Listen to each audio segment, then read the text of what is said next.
40 आणि हे 25. 65 हा 65 वर्षापासून तर सोडलं आम्ही हे आरक्षण. मग आमचं आरक्षण कोणी वापरलं? अजून सांगतो तुम्हाला, का मराठीच एकटे आले का मराठवाड्यातले? SC आला, ST आला, OBC आला, ओपन आला. ह्या महाराष्ट्राने काय केलं? SC ला ST टाकलं. जे कुठून? तिथून आंध्रातून आलेले लोक ST ला ST टाकलं, ST ला ST टाकलं. जे OBC होते त्यांना OBC टाकलं, पण आम्हाला नाही टाकलं. आणि समजा आम्ही आलोच नसतो, नाही मराठवाडा हा महाराष्ट्रात आलाच नसता, आम्ही कुठं राहिलो असतो? आंध्र प्रदेशमध्ये राहिलो असतो. आजही आमचे मराठा तिथं आंध्र प्रदेशमध्ये ओबीसीचं आरक्षण घेत आहेत.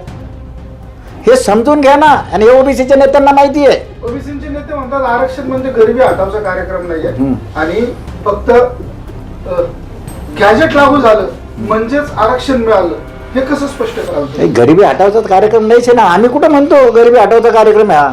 मराठी सामाजिक मागास ठरत नाही, हे वारंवार कोर्टाने सांगितलं. आत्ताचं उदाहरण शिकवतो.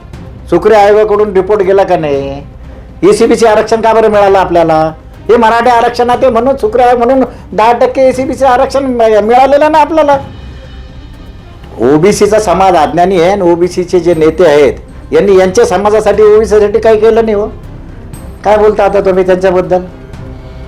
हैदराबाद गॅजेट लागू झालं म्हणजेच मराठा समाजाला आरक्षण मिळालं, ही संज्ञा कशी स्पष्ट कराल तुम्ही? हे पहा, मी तुम्हाला पहिले सांगितलेलं आहे की हैदराबाद गॅजेटमध्ये काय आहे? सर्व मराठा समाजाची नोंद कुणबी आहे, नंबर 1. दुसरं महत्वाचं याच्यातलं हैदराबाद गॅजेट 1901 ची जनगणना काय सांगते? एकही मराठा नाही आम्ही जनगणनेत.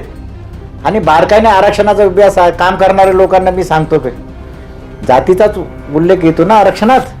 या एसीत एवढा 54 जाती, ST 45 संख्या कमी जास्त होईल सांगतो मी. ओबीसी ओबीसी पहिले 180 होत्या, आता 380 जाती झाल्या. जातीच गेल्या ना त्याच्यात. आमची जात आता मिळू राहिली म्हणून आम्हाला कुणबी जात प्रमाणपत्र मिळू राहिले ना. शिंदे समिती काय करू राहिली? यांचा पुरावा मिळाला, सचिन हवळे पाटलाचा गावात यांचा मिळाला म्हणून यांना मिळालं, यांच्या भाऊबंधांना रक्ताच्या नात्याला मिळालं. अरे माझं